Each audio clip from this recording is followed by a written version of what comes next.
Before our very eyes, we are witnessing these signs. We are witnessing bloodshed, many earthquakes, time passing quickly. When three things appear, no good will do to a soul to believe in them then, if it did not believe before, nor earn righteousness through its faith. And he mentioned one, if the beast emerges from the earth. When it comes out, the door of Tawbah will be shut. You're either a mu'min or a kafir on that day. They will see the reality, the truth, the fact, and they will believe. They will believe. They will say, we believe, we believe. Oh, we believe.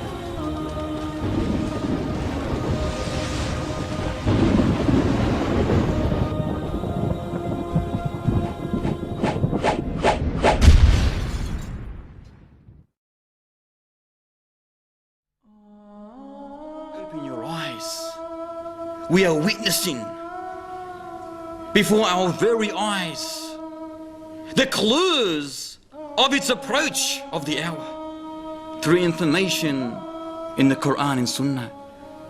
The destitute shepherds, look at them, they're competing in building, constructing lofty high-rises buildings. The disappearance of knowledge. We are witnessing intoxicants, whether it's drunk or induced in great quantities. We are witnessing illicit sexual relations becoming widespread. It's become nothing, it's become norm. We are witnessing filthy riba. We are witnessing musical instruments becoming wide. Many earthquakes, time passing quickly. We are witnessing bloodshed, whereby the killer does not know why he killed, nor the killed know why he was killed. We are witnessing lack of trustworthiness, authority given to those who don't deserve it, the increase of police and their oppressors. We are witnessing the increase of tribulations, afflictions, trials, hatred, enmity between people. We are witnessing nudity, ladies dressed in nothing, literally nothing. We are witnessing the increase in the number of ladies and the decrease in the number of men. We are fortunate to have been blessed with such details of coming events as the last hour draws nearer. No other nation, no other people have been fortunate to have been blessed with such details of future trials and event. However, before our very eyes, we are witnessing these signs.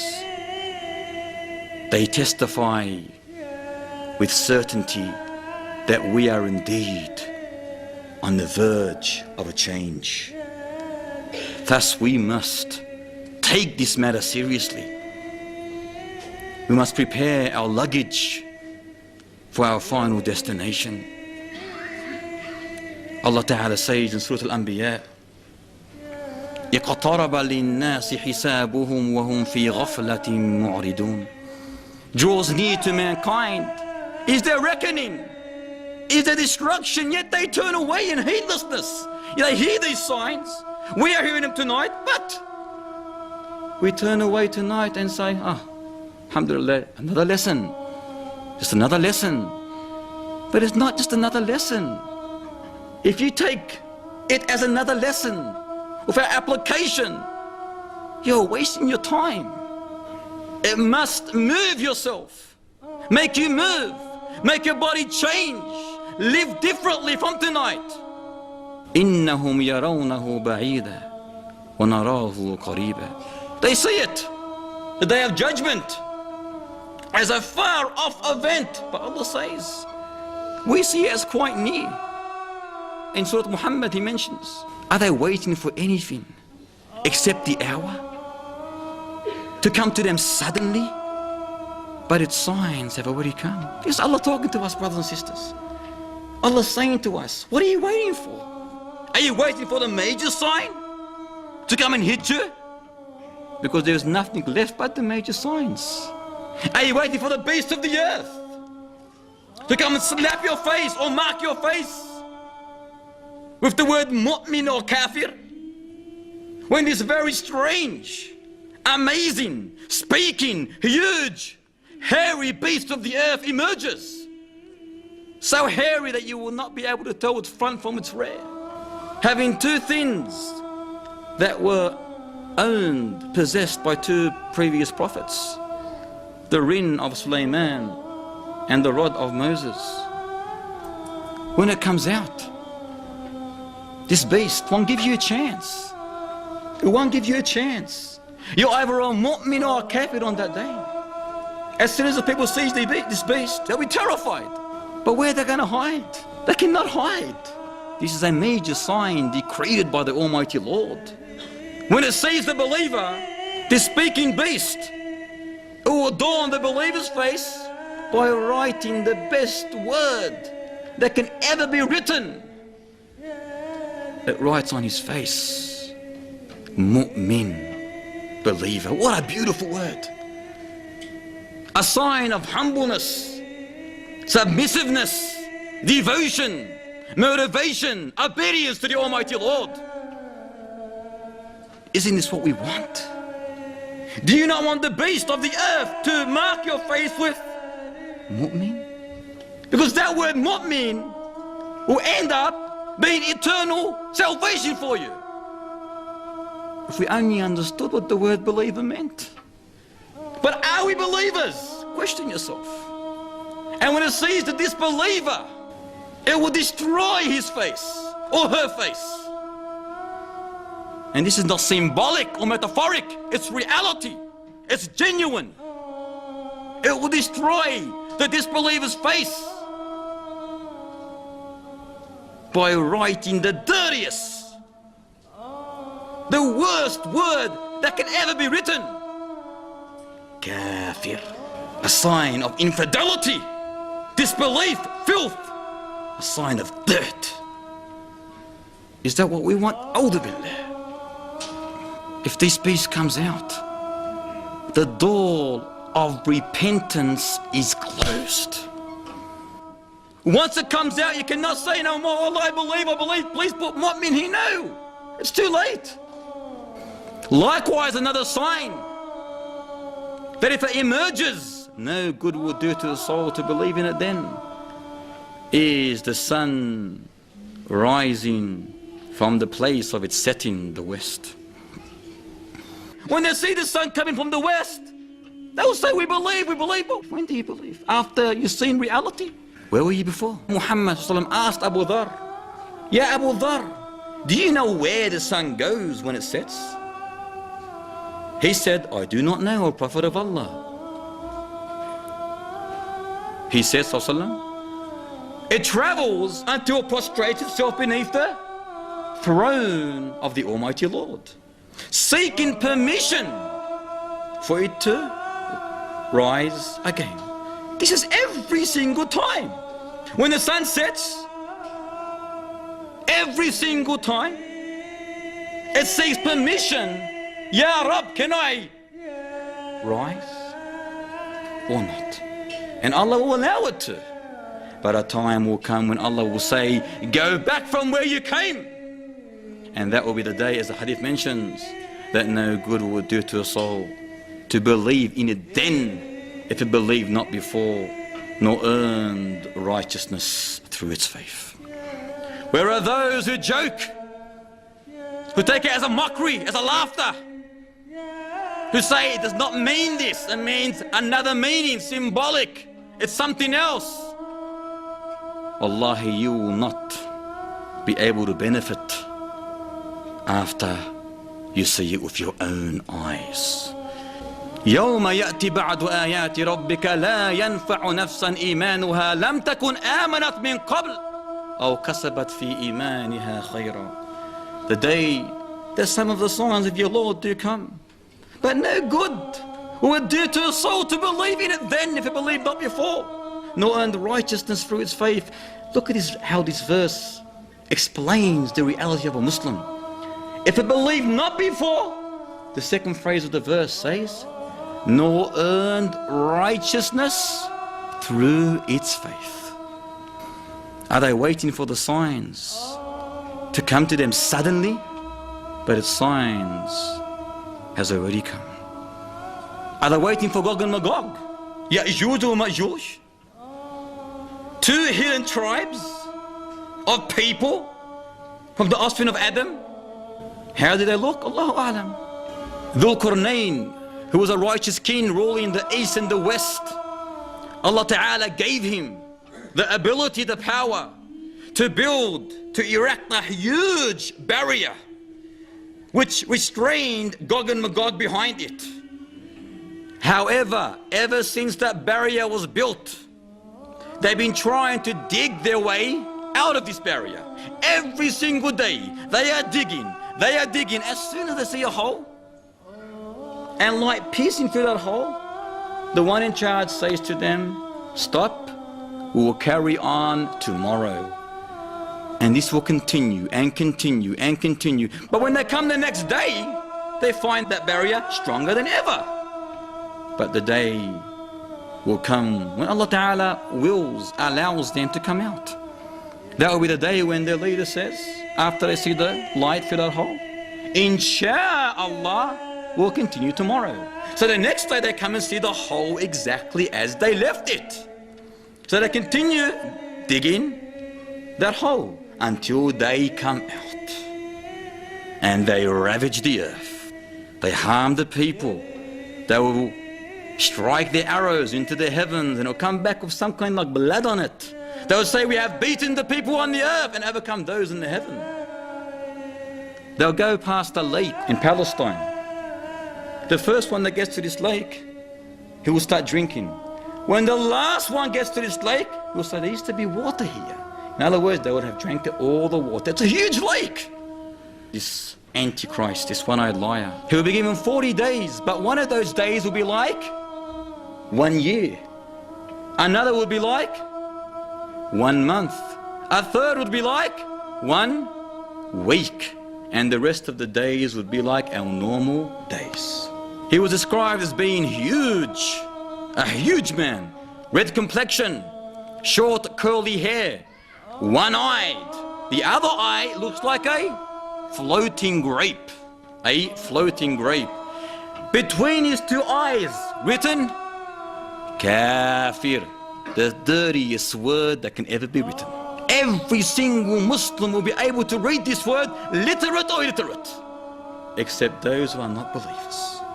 He mentions, Sallallahu, that no tribulation on earth since the creation of Adam will be worse than the tribulation of this liar, of the Dajjal. He will begin by saying, I am your prophet, but there will be no prophet after me, Sallallahu said. Then he will claim that he is the Lord, he is your Lord, but you will not see your Lord until you die. He will have with him paradise and hell, but that which he claims paradise is reality, hellfire. And that which he claims to be hellfire is paradise. He will be given the authority, the power over one man whom he will kill. He will say, look at this slave of mine, I will resurrect him, and he will still claim that he has a Lord other than me. So Allah Ta'ala will resurrect him, and the Dajjal will ask him, who is your Lord? He will say, my Lord is Allah. Allahu Akbar. My Lord is Allah Ta'ala. And he will say that you are the enemy of Allah Ta'ala. You are the Dajjal. And he will say, by Allah, I have never been more sure of this than I am today. And Muhammad said about this person, he will have the highest status among my ummah in paradise. Wouldn't you like to be this person? Subhanallah. Yani wallahi, we should be doing dua day and night to be this person. In another narration, it's mentioned that the Dajjal would try to slaughter him, saw him in two again. He did it the first time by the will of Allah. He'll try to do it again, but Allah Ta'ala will make the space between his collarbone and neck copper. So he'll try and he will be unsuccessful. He will not be able to do anything to him. Then he'll grab him by the legs and the arms and throw him to what they believe his evil followers as being hellfire, but in reality he's been thrown into eternal bliss of paradise. And the narration mentions in that one that he will be the greatest martyr in the sight of Allah, Lord of the worlds. He will pass through a town, this evil one-eyed liar, this Satan. He'll pass through a town whose people will deny him, and all the stock, the livestock, will die. They won't be called livestock after that, they'll be called dead stock. And then he'll pass through another area whose people will believe in him. So he will issue a command to the heavens, rain, and it rains.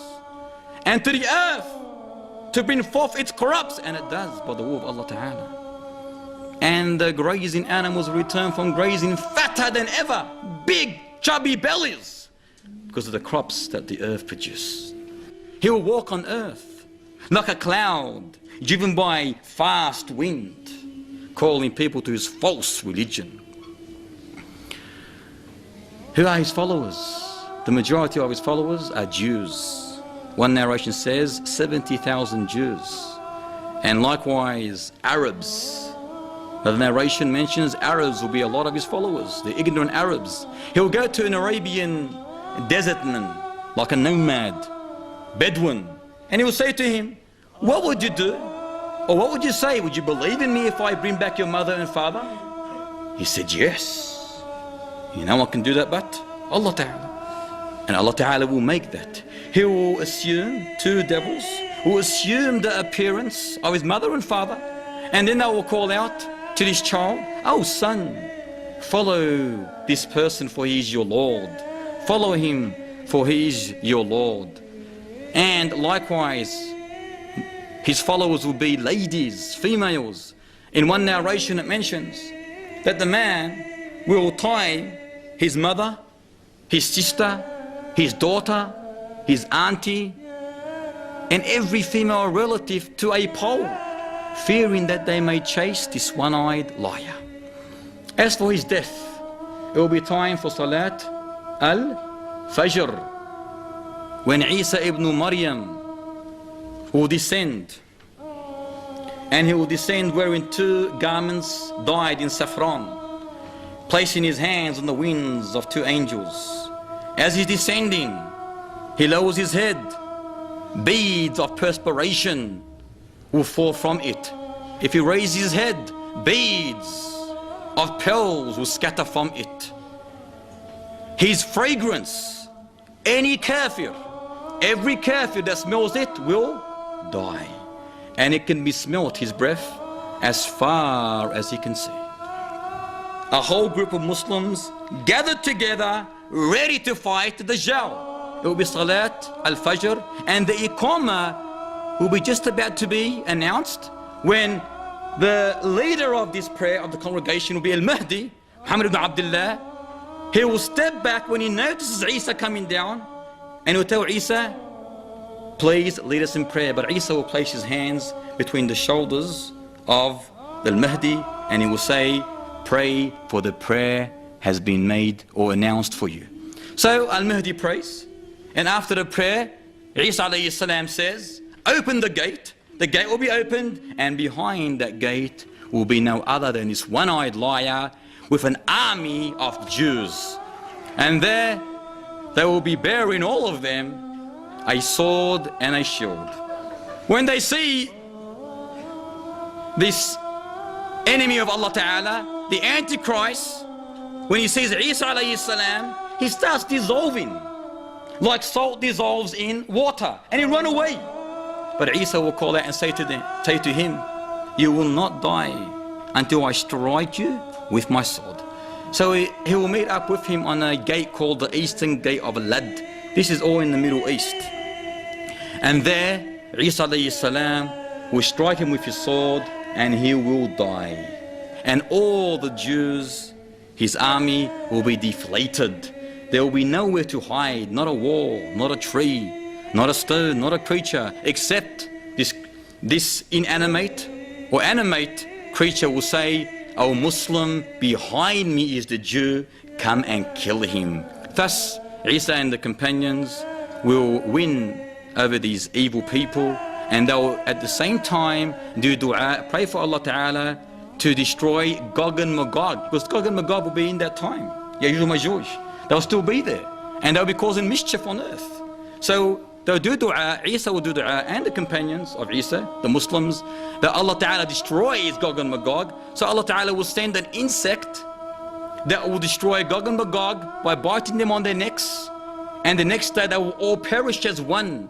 And then they'll do another dua to Allah Ta'ala, that He sends birds like the camel's necks, long birds, which will carry Gog and Magog and take them wherever Allah Ta'ala wills, and that will be the end of them. After that, peace and security will prevail on earth, whereby the lions will graze with the camels, the tigers with the cattle, the wolves with the sheep. The kids will be able to play with snakes without coming to harm. Wealth will be in abundance, no one will care about it. The rain will come down in abundance. The earth will bring forth its blessings. A single pomegranate, you know what Roman is, the Roman? Pomegranate will be eaten by a whole party, and they'll even seek shelter underneath its skin. A milch camel will supply for a whole party of milk. A cow will supply for a whole tribe, and a sheep will supply for a whole family. There will be no enmity between two persons after this, and Isa alayhi salam will not come with any new laws. Instead, he will be a follower of Muhammad sallallahu alayhi wasallam, for indeed the deen of Islam is the end of all deens. Allah Ta'ala will end every sect, every religion other than Islam. Isa alayhi salam will kill the pig and break the cross, and thus he will live for 40 years, he will die, he'll be prayed on and buried by the Muslims.